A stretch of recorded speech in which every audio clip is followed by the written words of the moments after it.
Hey Siri, how do I stop my husband from adopting more aliens? Chapter 2.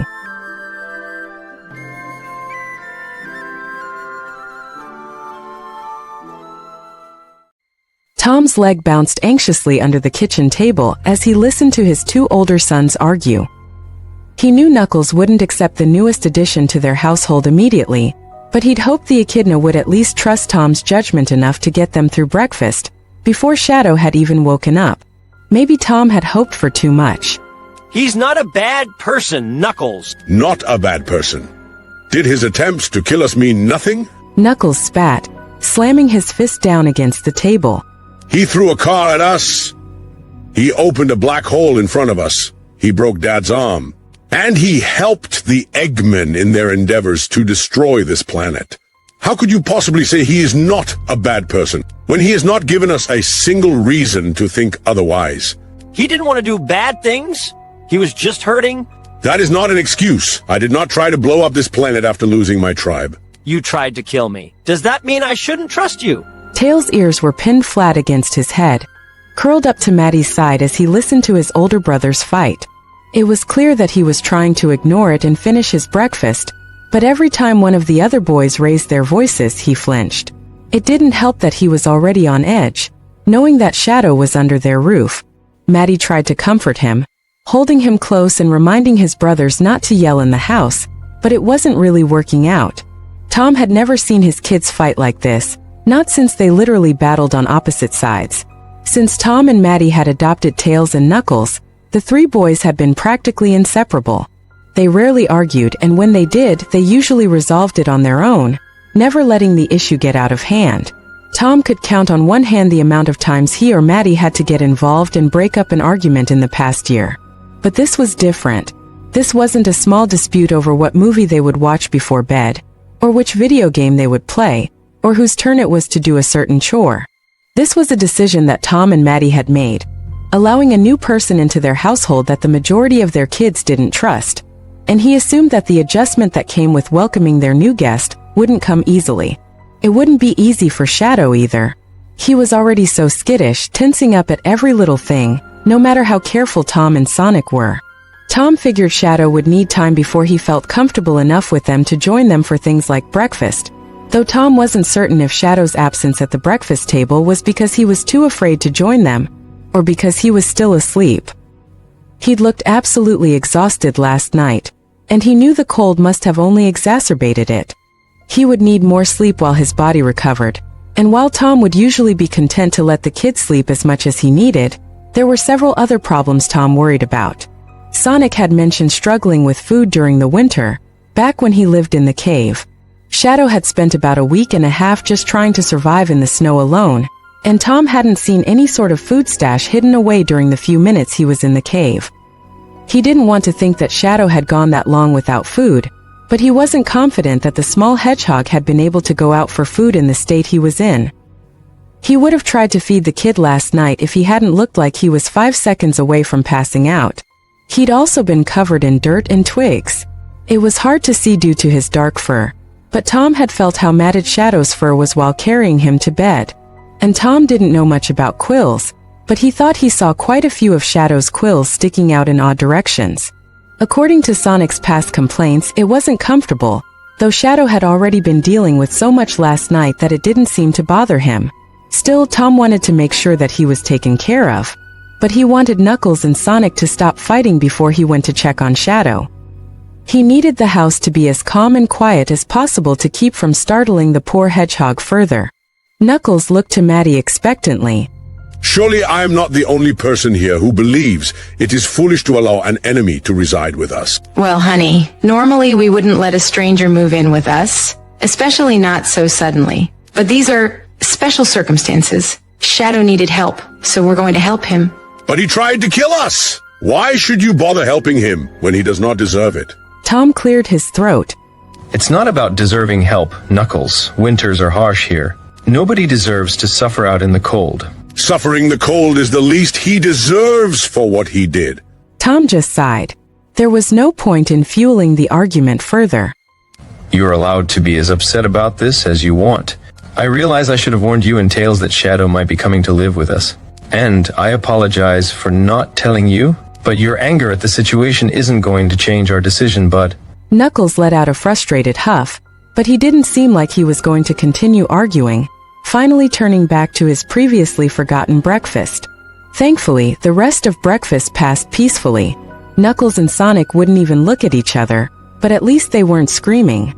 Once breakfast was over, Tom made his way to the guest room. He gently knocked on the door and waited a few moments for a response.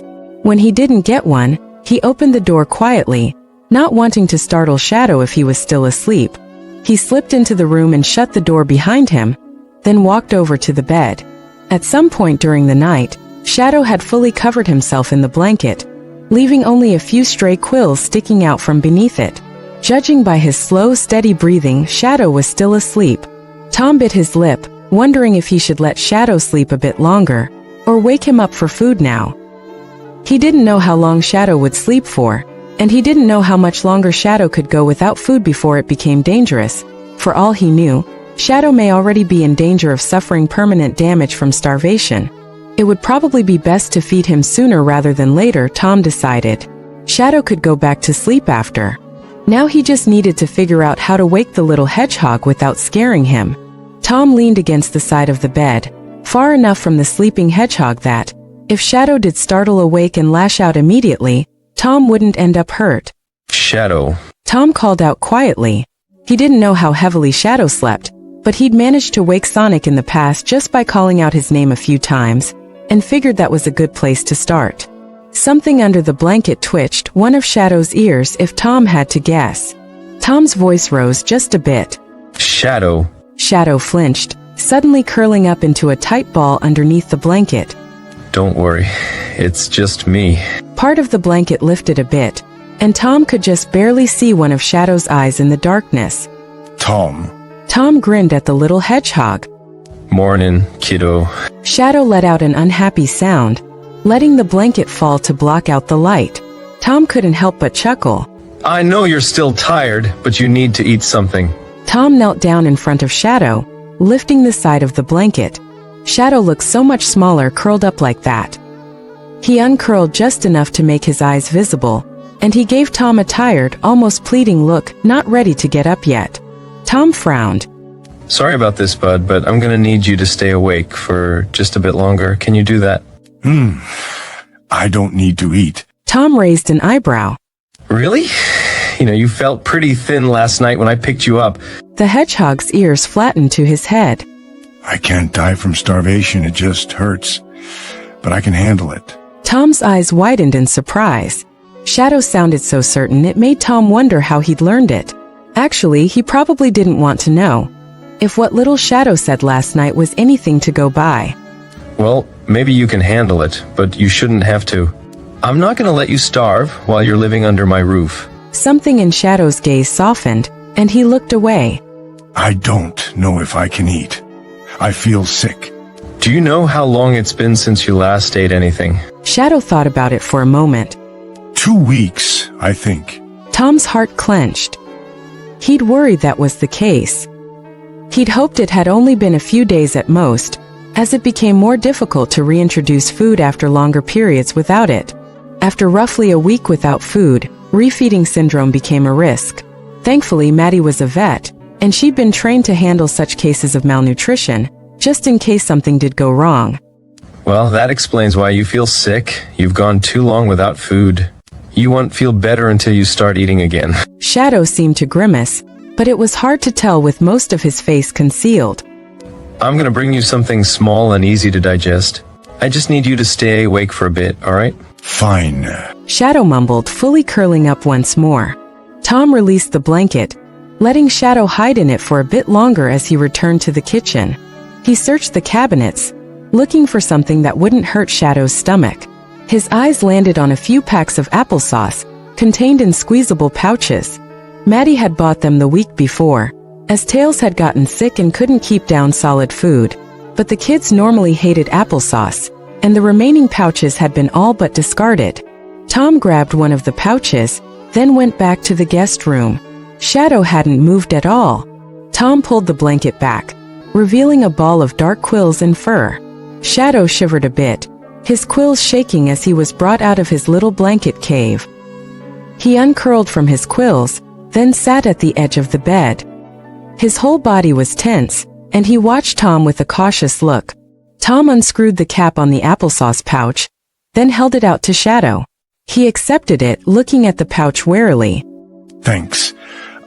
What is it? It's just applesauce. It shouldn't make you sick. But if it does, we can try something different later. Shadow tilted his head, examining the pouch with curiosity, or maybe suspicion. He brought the pouch to his mouth, squeezing a very small amount of the food into his mouth. As he tasted the applesauce, Tom saw the moment Shadow came to two realizations. The first being that Shadow hated applesauce as much as the other kids did, his immediate grimace giving away his disgust. And the second being that he was too hungry to care, and he began eating faster. While Shadow ate, Tom checked over his quills and fur, finally getting a good look at just how dirty the dark hedgehog was. Parts of his fur were caked in dirt, a result of sleeping on the floor of the cave for at least a month. Whatever fur wasn't caked in dirt was matted down from melted snow, and something else Tom couldn't identify. Some sort of liquid had dried into his fur in clumps, maybe a drink he'd spilled? Shadow's quills were hardly in a better state. Several of his outer quills were either crooked or entirely broken. More dirt was stuck between the healthy quills, giving them a dull appearance. Hey, Shadow? The hedgehog looked back to Tom. If you're feeling up to it, I think we should wash your fur. Shadow nearly choked on his applesauce. He backed away from Tom, his quills raising in defense. Tom's eyes widened at the reaction. Shadow, what? You said you wouldn't hurt me. Shadow whispered, his eyes lighting up with chaos energy. His voice was filled with betrayal. Where had that come from? Hurt you? Tom shook his head. I just want to help you get the dirt off your fur. How would a bath hurt you? Shadow paused at that. Bath? What is a bath? You just soak in some water for a little bit, that's all. Tom thought about what Shadow said last night, about how horribly he'd been treated by humans in the past. Had the scientists done something to cause this reaction? Shadow, did the scientists never wash you? Shadow frowned down at the bedding. Usually they put me in a shower to wash the blood off, but they were harsh. The water was freezing, and they always scrubbed too hard. They didn't care if it hurt, as long as it was over with quickly. And they didn't trust me to wash myself, because if I didn't get all the blood off, it would have contaminated the stasis tube I slept in. Tom's stomach flipped, horrified by how casually Shadow spoke about needing to have his own blood scrubbed off of him. Just what were those scientists doing that left Shadow covered in blood? I'm not gonna hurt you. I really do just want to help you get clean.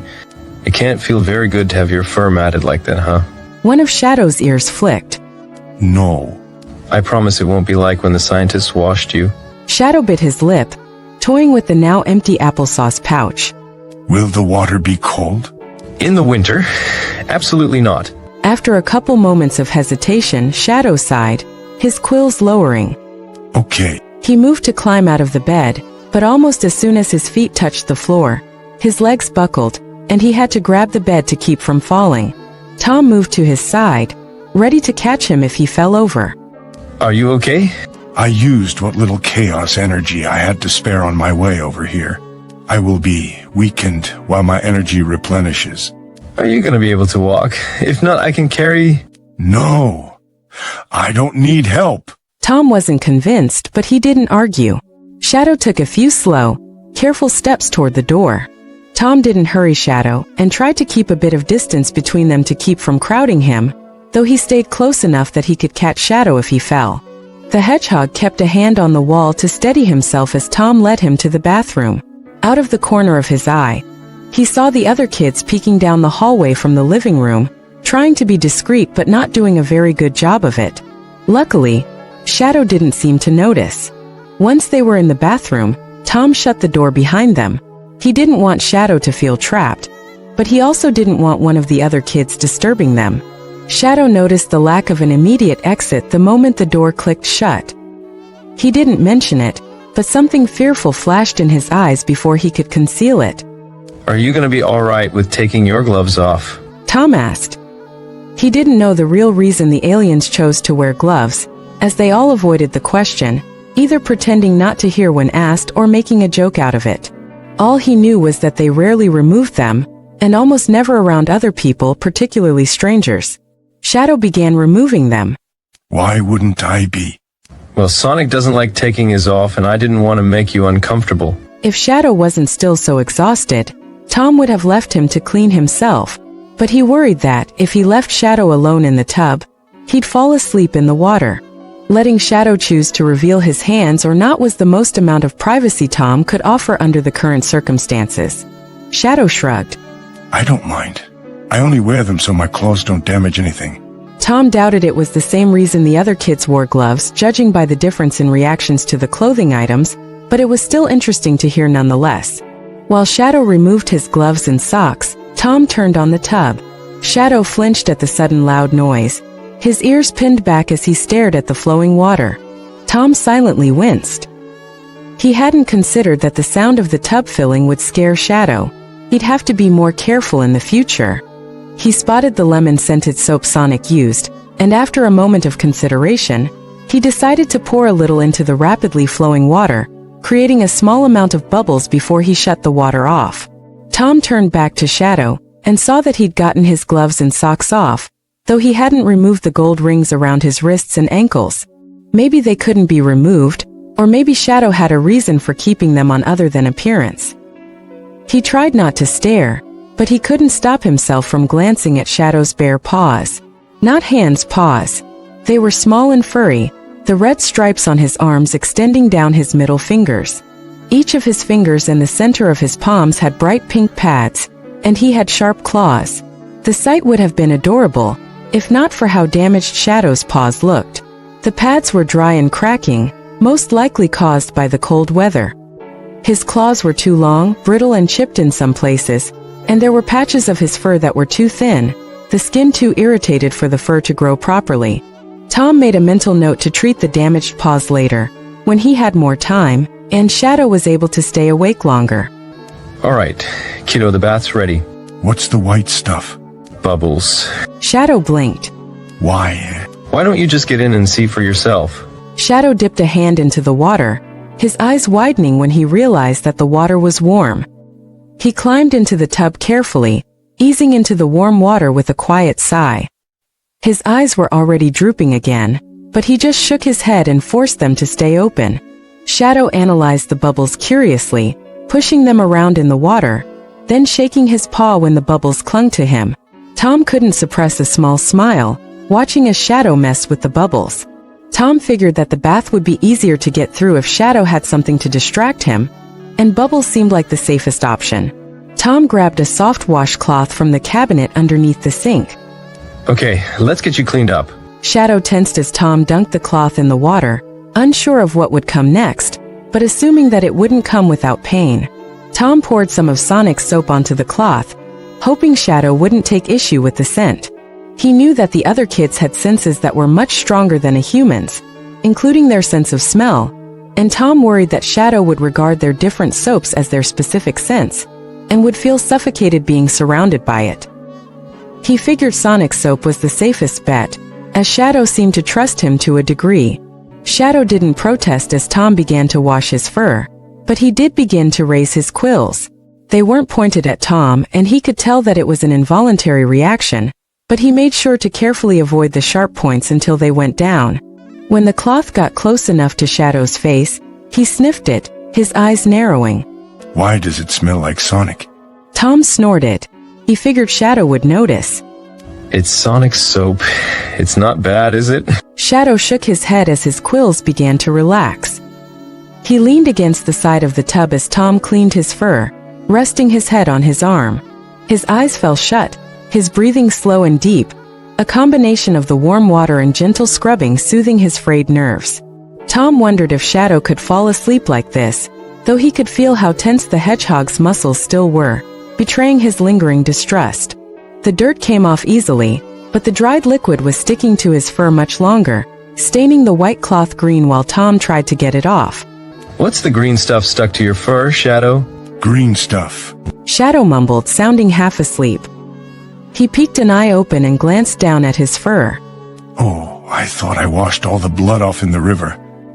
He frowned, settling back into his previous position. Huh. Maybe the scientists were right. Tom froze. It's blood? Why are you covered in blood? Shadow's ears twitched, his frown deepening, though he kept his eyes shut. It's from the Eclipse cannon explosion. I thought you escaped the explosion. Tom said, trying his hardest to reel in his horror. How did you survive that? Why didn't you teleport away? Shadow didn't answer, his shoulders going stiff. Shadow, you did try to escape the explosion, right? Yes. Shadow said immediately, barely even giving Tom the chance to finish his sentence. The response came too quickly to be true. Tom took a deep breath and continued scrubbing the blood off Shadow's fur. He didn't know what to say, wasn't even sure what he could say to that. It was clear Shadow didn't want to talk about it, or even acknowledge it at all. But Tom couldn't just ignore what he heard. Shadow redirecting the Eclipse cannon wasn't just a sacrifice to protect Earth. It was a suicide attempt. And now here Tom was, washing off the aftermath. He felt sick. Shadow was just a child, how could anyone have pushed him to this point? Shadow opened his eyes, scowling when he saw Tom's expression. Don't look at me like that. Like what? Like there's something wrong with me. Shadow mumbled, looking away. He pushed some bubbles under the water to watch them dissolve. Tom paused his scrubbing to pet one of Shadow's ears. The gentle gesture made Shadow's eyes widen in surprise. There's nothing wrong with you, kiddo. I'm worried about you. Shadow's head tilted, a curious look on his face. In that moment, he looked so much like Sonic that it hurt. It just reminded Tom that Sonic might have ended up in the same situation Shadow was in right now, had Tom agreed to hand him over to Robotnik last year. What reason would you have to worry? I survived. But you didn't want to. That's what worries me. Shadow's ears flattened, and he let out a quiet huff. It's not that I didn't want to live. I just didn't want to be alone. His voice dropped to a whisper for the last part, almost like he didn't want Tom to hear him. Tom's eyes softened. I can't imagine how hard it's been. Surviving alone after getting used to being surrounded by people. Not to mention the fact that Shadow had had to learn how to take care of himself in the wild. Despite the abuse Shadow suffered under Gun, they had been raising and caring for Shadow. It wasn't an ideal situation by any means, but at the very least, he'd had a consistent source of food and water, and a stable roof over his head. But Tom still wasn't certain how much better that had been than the snow-filled cave, considering what Gun had been doing to Shadow while he was in their care. Shadow shrugged. It was just snow. I've been through worse. Just because you've been through worse, that doesn't make what you're going through now any easier. Tom ruffled the fur between Shadow's ears affectionately. He grinned when Shadow scrunched his nose, playfully leaning away from the hand without making any real move to stop it. You don't have to pretend you're okay if you're not. Nobody's gonna judge you here. And you aren't alone to deal with it. Shadow startled at that, panicked at the realization that Tom could read him like a book. Then, all at once, the tension Shadow had been holding on to this whole time just melted out of him like he finally lost the will to fight. He rested his head against his arm once more, letting Tom finish washing his fur with something akin to acceptance. Tom didn't take it as a sign that Shadow was beginning to trust him. He knew that it would take more than a couple honest conversations and a warm place to sleep to earn Shadow's trust. But this felt like a good start. The fact that Shadow had even let Tom take care of him like this, allowing him to clean him up even after the harsh treatment he'd endured from humans in the past, was already more than Tom had expected this quickly.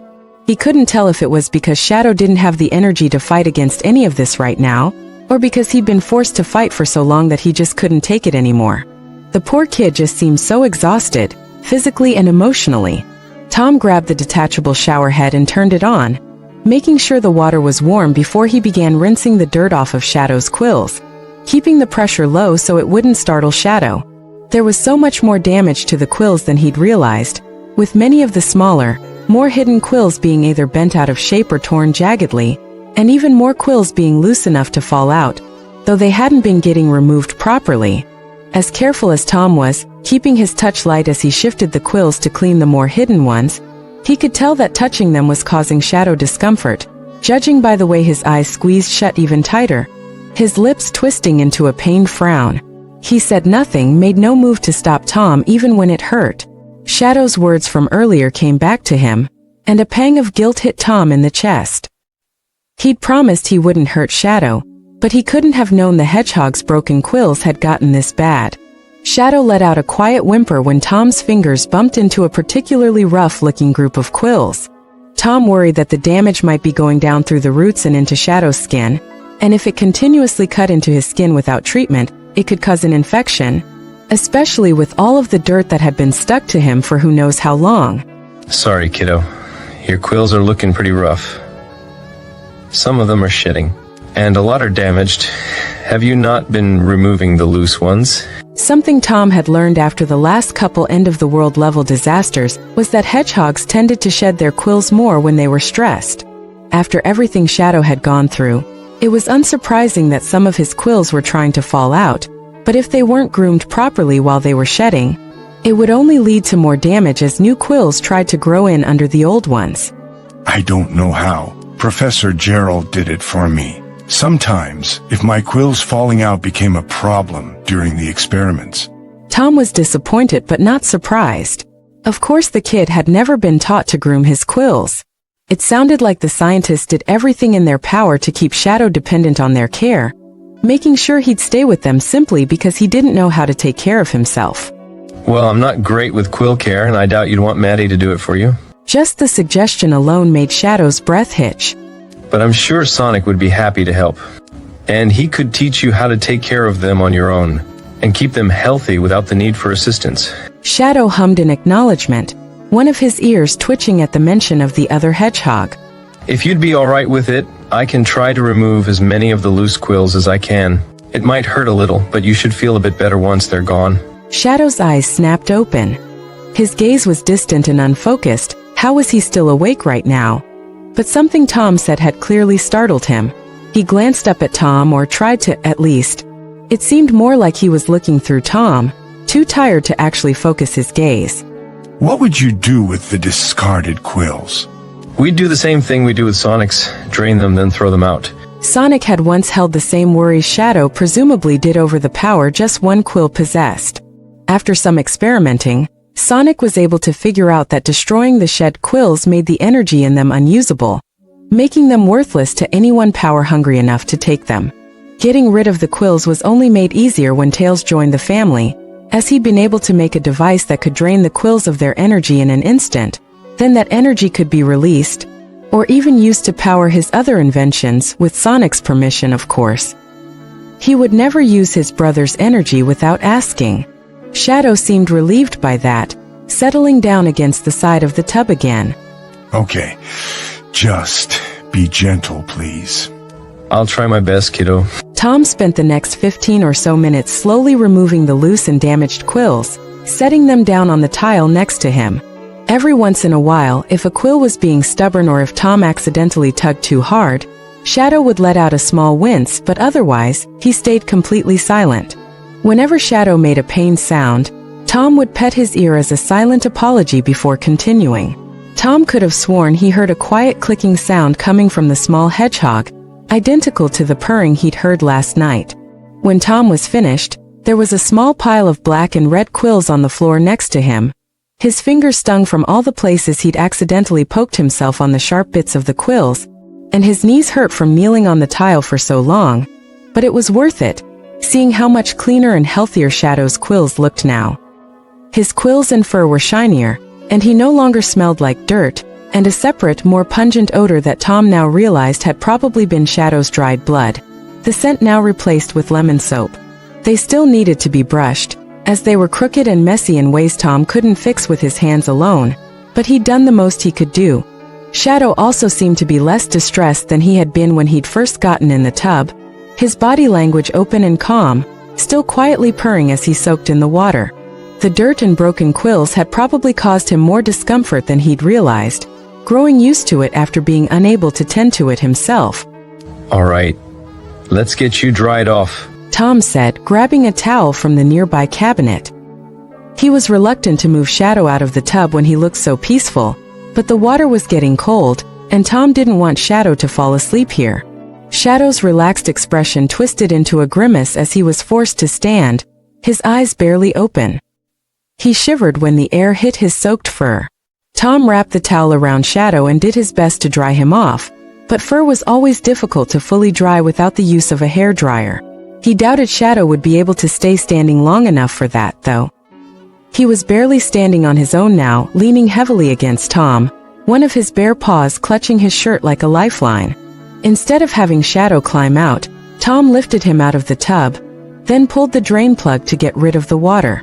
Shadow let out an annoyed grunt, but he said nothing about the human carrying him around like he weighed nothing, which was a little too close to the truth at the moment. Tom would need to wake Shadow later to feed him again, and try to start some sort of routine until Shadow could handle eating solid foods. Hopefully that wouldn't take longer than a few days, but he made a mental note to go out and buy more applesauce just in case.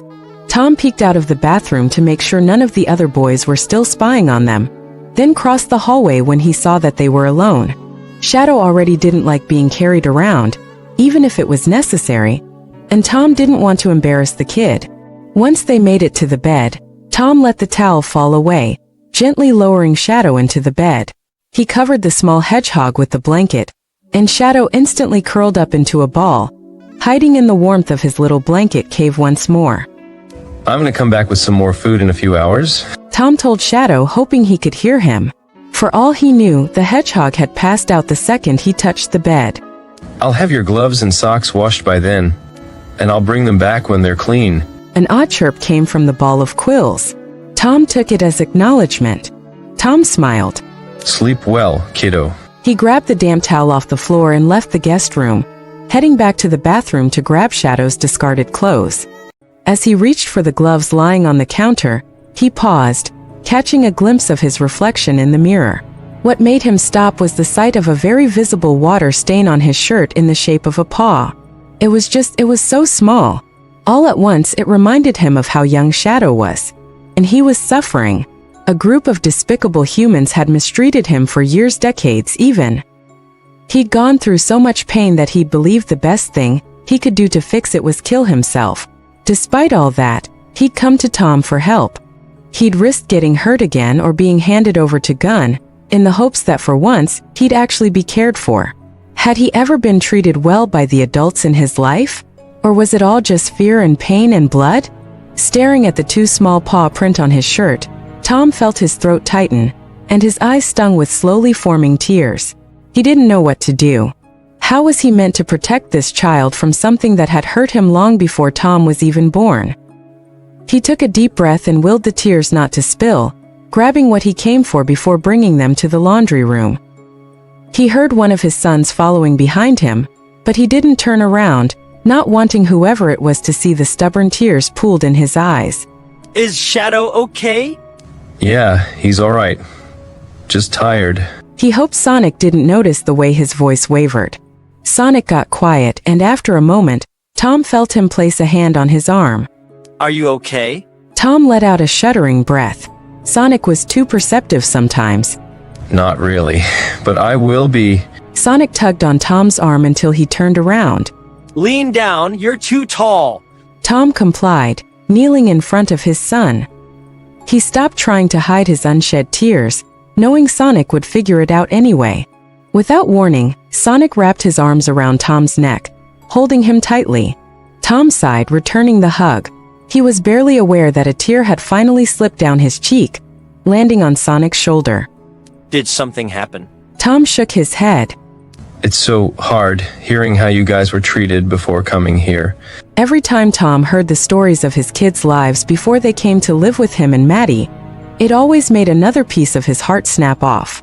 Hearing how Sonic had spent a decade running from people who wanted to hurt him, or how Knuckles had been on his own after losing his entire tribe in a day, or how Tails had been homeless for years after losing his birth parents, it hurt. These were just children, yet they all knew more heartache in their short lives than Tom had ever known in 40 years. He should have known Shadow wouldn't be an exception, but nothing could have prepared him for what he'd hear. It wasn't just loneliness and loss that stained his past, it was his own blood. It was captivity and isolation and a fear so profound that it became Shadow's natural state of being. This wasn't something that could be fixed with a safe environment and affection. This was something that Tom couldn't fix. He hadn't felt this helpless since Sonic first moved in. When he'd been scrambling to learn how to care for a child, while also coming to terms with the existence of extremely powerful aliens. Sonic rested his head against Tom's shoulder. We survived. We're okay. Shadow tried to kill himself. Tom blurted out, wincing at how blunt the words were. Sonic was the only other person here who Shadow had allowed to get close. He needed to know what they'd be dealing with while Shadow was here. Sonic was silent for a long moment, giving no indication that he'd even heard Tom. Suddenly, he sighed, his arms tightening around Tom. Is it bad I'm not surprised? Did you know he wanted to? Sort of. On the moon when we were fighting, he told me to kill him. Tom's breath hitched. Sonic had told him about his fight with Shadow, but he hadn't told him that Shadow wanted it. I didn't notice it at the time, but there was this look in his eyes. He looked desperate. He wasn't even afraid, Dad. What are we gonna do? Sonic sounded as lost as Tom felt. Right now, all we can do is be patient with him and let him recover from his time in the cave. Maddie and I are hoping to get him comfortable enough around humans to see a therapist, but that might take a while. Sonic's face fell.